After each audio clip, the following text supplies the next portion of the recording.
Hey, it's Craig. I just wanted to let you know that you can listen to Canadian History X early and ad-free on Amazon Music, included with Prime. Hey everyone, Craig Baird here.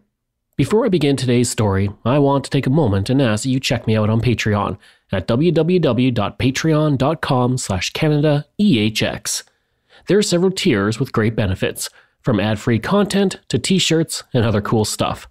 And if you're a fan of Canadian History X, make sure you check out my other shows, From John to Justin and Canada, A Yearly Journey. And don't forget, you can also donate directly to the show at www.canadaehx.com. It helps keep this show going. All right, on with the show. In the early 1990s, if you were like me, you may have been flipping through channels and stumbled upon a TV show about a teenager in a post-apocalyptic world. I lived on a farm in Alberta and only had 3 channels to choose from, so when I stumbled onto this surreal world with no adults and where kids seemed to be part of clans under the absolute rule of the oldest boy named Brad, well, it stopped me in my tracks. I literally had no idea what was going on. And as I watched, I realized the protagonist was a young man named Jay, who was in a coma in the real world. And though I didn't watch much of that show, 3 decades later I still think about it. And I'm not the only one. With only 39 episodes, it's developed a cult following over the years. Think of it as Lost before there was a Lost. Oh yeah. And without it, we may never have heard of a true Canadian heartthrob and worldwide superstar because this show offered him one of his first roles. I'm Craig Baird, and this is Canadian History X.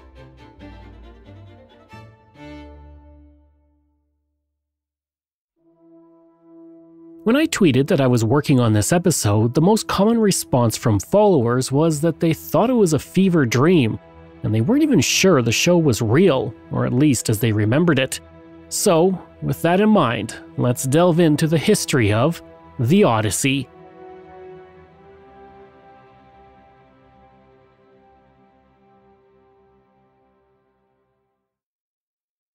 The early 1990s wasn't much in the way of young adult programming in Canada beyond the classic show Degrassi. You either had Mr. Dressup and Fred Penner's Place, or you had TV shows for adults like ENG, Street Legal, and This Hour Has 22 Minutes, and not much in between.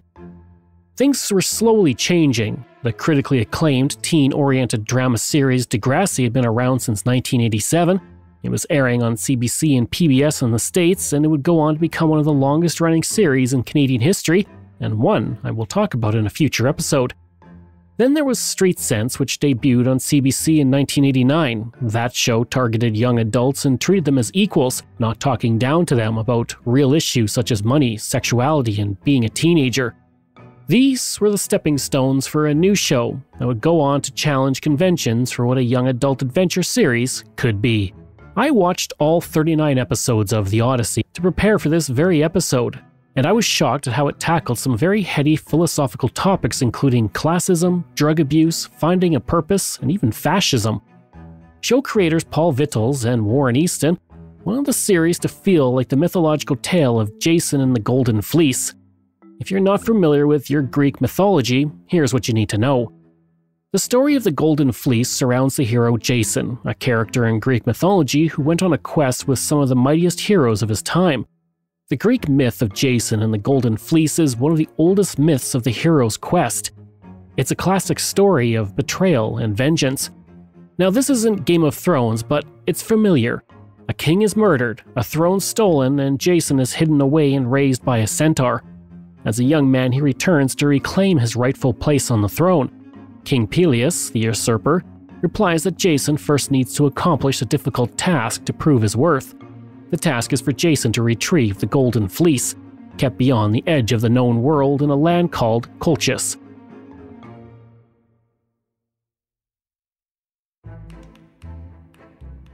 Now, the Golden Fleece has its own interesting story.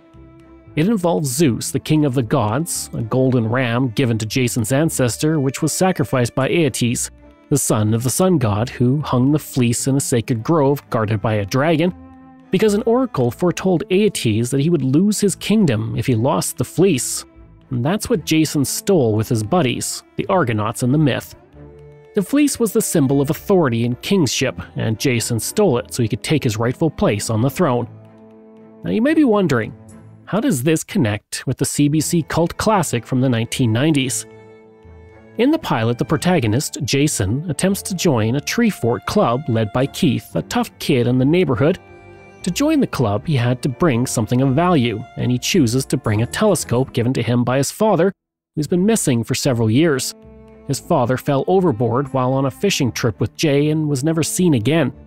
Instead of allowing him into the club, Keith refuses him entry to the tree fort, and he steals the telescope from him. To get his telescope back, Jay goes back to the tree fort with his friend Donna. He climbs up while she distracts the guards, but he falls and hits his head on a rock. There may not be dragons, gods, or fleece, but you can see the crossover in the hero's quest. Show creator Paul Vittel said, "What we wanted to do was find a show where it was always about kids without having any adults in it. One of the things we liked was Peanuts. It had just kids, and you never saw an adult in it ever. We liked that idea, but we weren't sure how to bring it about." The goal for Vittel and Warren Easton was to create a show that was edgy and dramatic while telling a deep and involved story that would appeal to young adults watching CBC in the afternoon. Easton said, "We were interested in series television and its potential to tell a story in a more developed, drawn-out way, but still maintaining an overarching plot.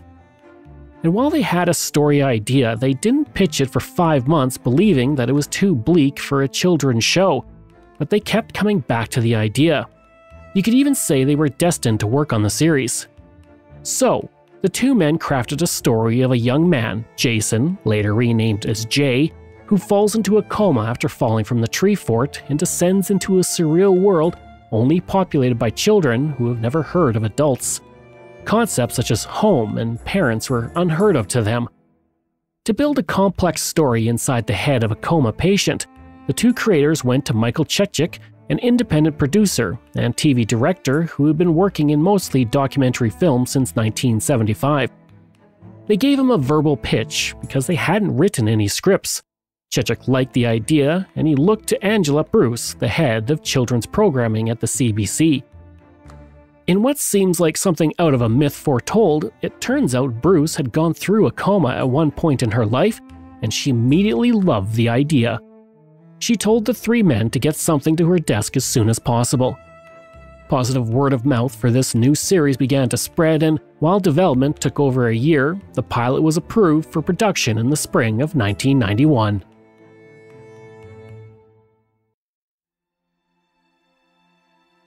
I already shared how Jay falls into a coma, aka the real world or upworld, but most of the show takes place in the unconscious mind as he descends into the dark and freight elevator that opens into a bizarre and mostly empty world known as Downworld. In this world, no one is over the age of 15. The leader is someone named Brad, who is seen in posters throughout the episodes as a mythological figure, and Brad looks like Jay's father when he was younger. From there, the show explores the loss that Jay feels over his father's disappearance and his reluctance to deal with it as he avoids life in the upworld to be in the downworld where he has more control. Essentially, his entire journey through the downworld is his subconscious mind helping him come to terms with the loss of his father. As soon as they submitted their pilot, executives at CBC gave notes that led to several major changes. Originally, the plan was to film the downworld only in black and white, but CBC said it had to be in color. Then the plan was to have the downworld look just like ours, but more post-apocalyptic with no adults. This would have meant no sprawling vistas of giant mountains, no imaginative architecture, or Mad Max-esque bicycles. CBC wanted the show to be a real fantasy adventure, and that is what it became. Then came the biggest change of all. CBC executive David Pierce said the network needed some family drama and realism, and that led to the creation of what was called the Upworld, where Jay was in a coma rather than just having the entire series take place in the Downworld. Of the many changes, this likely helped the show greatly as it created the dual nature of the show that was linked together in various ways. For me, the mirroring between the upworld and downworld was something I enjoyed a lot. I enjoyed that while the upworld was external to Jay, it was directly linked to the internal downworld of his mind. In an episode when the doctor overseeing his care and Jay's mother take him to the forest where he fell from the treehouse, he's taken there in a wheelchair in the upworld. But in the downworld, he is under arrest in a rebel camp, tied with ropes and moved in a wheelbarrow. In another episode, when he has a seizure in his hospital bed, Jay is tortured by water as he is dunked into a pool in the downworld. In another example, Keith in the upworld, who has turned over a new leaf and is now taking care of Jay's dog, is holding the telescope by Jay's bedside when he drops it, causing the telescope to break. At the same time, in the downworld, Flash, the downworld version of Keith, drops the telescope, breaking it as well.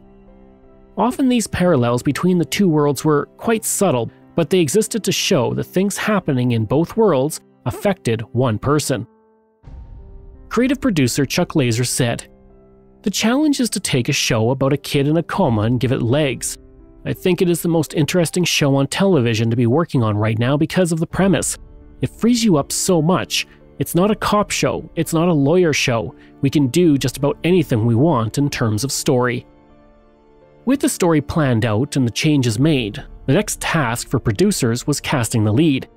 For that, they turned to Vancouver casting director Sid Kozak, a force in television and film on the West Coast, and he had to find the perfect actor for Jay and the other major roles. After looking throughout Vancouver, the creators offered Ilya Wolishin the role of Jay. Born in 1979, he got his start on shows such as Night Heat and The Twilight Zone, as well as an episode of The Kids in the Hall before he was cast in the Odyssey. By then, he had appeared in 15 TV shows and 40 television commercials. The next role to cast was Donna, Jay's best friend, and although she uses crutches because of a disability in the upworld, she's a smart sidekick in the downworld named Alpha. For the role, they turned to Ashley Moore. Born in Sunnyvale, California in 1981, she appeared in several commercials before landing on The Odyssey. The character of Keith, the bully who becomes a friend to Jay and Donna in the upworld, and as Flash, the faithful friend to Jay in the downworld, was to be played by Tony Sampson. Born in Vancouver in 1977, he had little acting experience before taking the role, and despite that lack of experience, he impressed the creators and easily won the role. Playing Jay's mother Valerie was Janet Hodgkinson. She had previously acted in bit parts on shows such as 21 Jump Street, The Beachcombers, and MacGyver. Now with their leads cast, producers and creators were ready to film that first episode.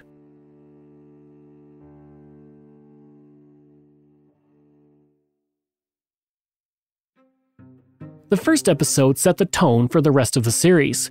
With no adults, the children of the downworld shaped their lives in their own ways, like Lord of the Flies. They formed tribal clans with names such as the Pool Club, the Library Club, and the most powerful club in the land was the Tower, led by the oldest kids.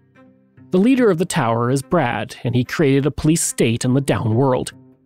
Jay is joined by the aforementioned Alpha and Flash as they embark on a journey to meet Brad and find a way home. The title at this point in production of the show was called The Jelly Bean Odyssey, as creator Paul Vittles felt that the Odyssey was too generic. The issue with the word jelly bean was it seemed for a younger audience and something else was needed for the edgy new show. Eventually, Michael Chechkin offered a prize to anyone who could come up with a better name. In the end, they just dropped Jelly Bean from the title. The pilot episode of The Odyssey was filmed in the late summer of 1991 and debuted on CBC on March 9, 1992.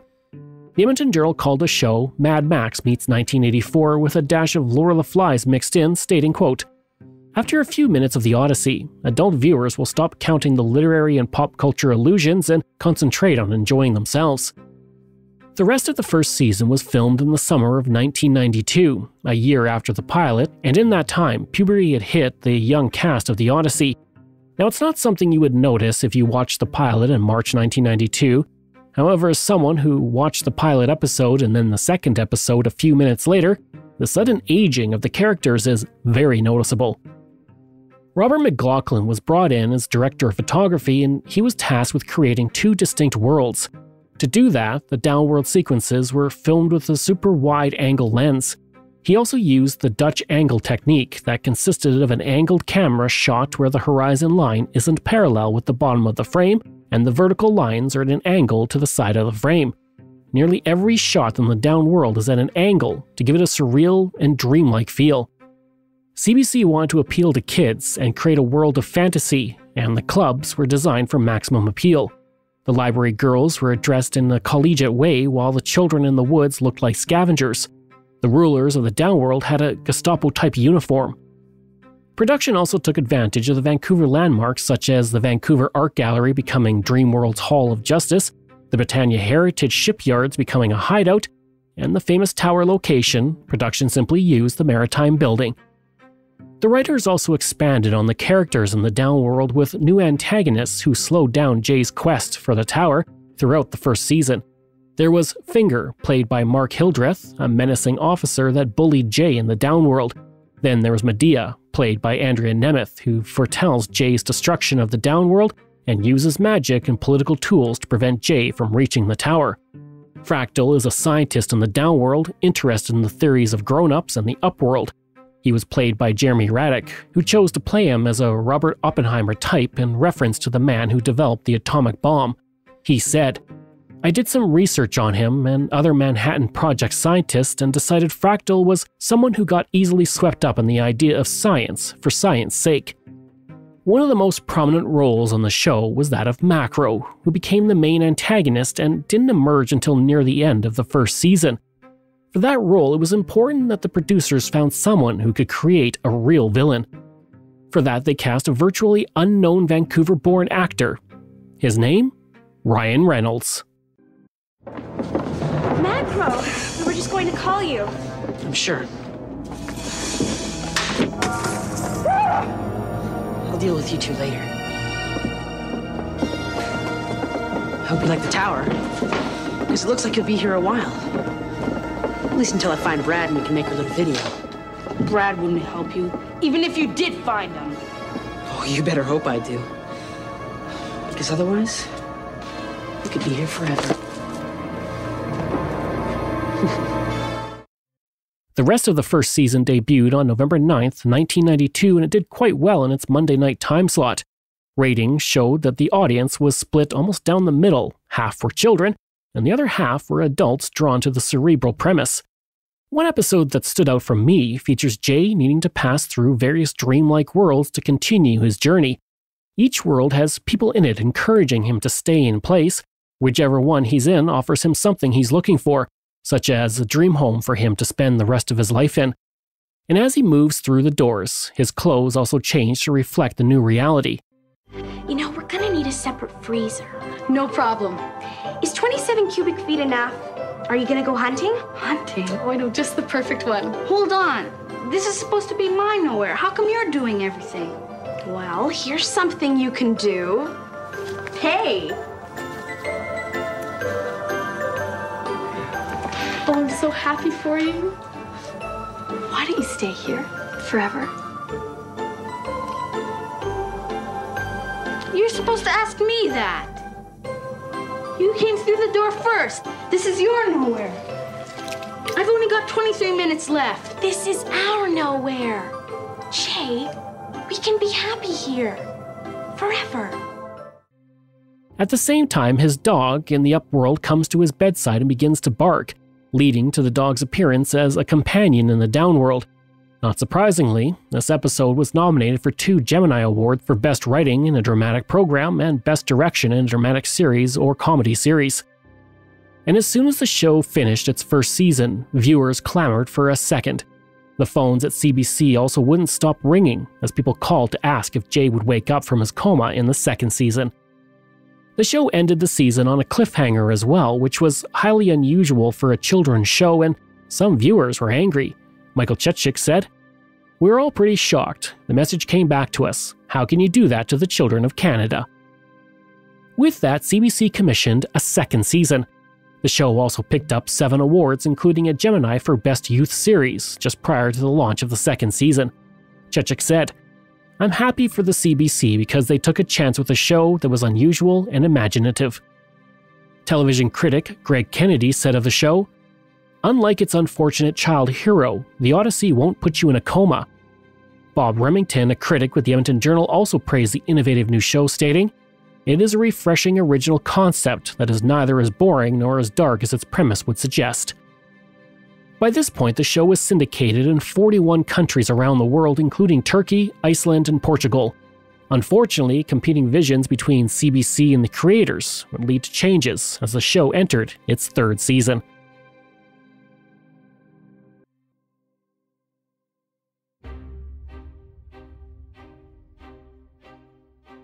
The first and second seasons of The Odyssey were highly innovative in their exploration of a young man's journey through his own subconscious as he dealt with the loss of his father.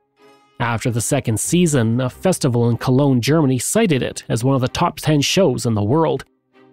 The second season also picked up writing and directing Gemini Award nominations. Now, it didn't win, but it was up against some heavy hitters such as North of 60, ENG, and Road to Avonlea. For whatever reason, though, network executives messed with a good thing. Having Jay in a coma half the time was not something CBC was a fan of. As a result, there was pressure to have Jay come out of his coma into the upworld, but somehow also maintain his adventures in the downworld. This created a significant challenge for the writers, who moved towards the change throughout the second season. Michael Chechik said, "We had to keep a lot of people happy. CBC was very clear about the notes they wanted us to respond to." Throughout the second season, the two realities of the upworld and downworld came closer together and blended into each other. When Jay came out of his coma in the third season, he found it difficult to adjust to normal life. He cannot confide in anyone over his experiences, making him feel alienated. Where he had been a steadfast protagonist in the first two seasons, Jay was now moody, short-tempered, and insecure in the third season.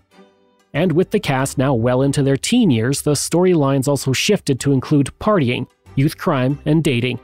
It became more Degrassi than The Odyssey. With the Upworld becoming more prominent in the show, so did the Upworld versions of Finger, Macro, and Fractal. The Downworld still existed in Season 3, but it was no longer a fantasy world. Instead, it was much darker. The sets were made grungier, the costumes were redesigned, and the violence of the world increased. And this affected the viewership. You can chart the decline of the series by viewer ratings on IMDb. And while the first season's episodes are above 7.0, the second season sees a shift to below 7.0 by the last half, and the third season has only one episode above 6.4, the last episode. Most of the episodes from that season rate in the 5.0 to 6.0 range. And upon seeing the ratings and critical acclaim decline, CBC then pulled the plug on it. The last episode of the show, titled Time Bomb, aired on December 26, 1994. Ending on a cliffhanger with plans for another season, the show would never air another episode. Chechik said, "We're always hoping for another season, but I think it was the kids were getting too old. The numbers started falling in the third season." Another reason for the cancellation was cost. Jim Baird, the head of English programming at CBC, said, "The Odyssey is a show we really loved, but it never really caught on in prime time. We face a $30 million problem in English television this year. The Odyssey was something we had to look at hard and decide whether we could carry on another season." After the last episode aired, the show went into reruns on CBC at 4 p.m. on weekdays before it moved over to YTV to run on weekday evenings. Over the years, The Odyssey has been rediscovered and is now available to watch on YouTube, with every episode uploaded to Encore TV. There was even talk of a reboot in 2016, but nothing came of it. So with the show off the air, what happened to the actors of The Odyssey? The actors went on to have various levels of success.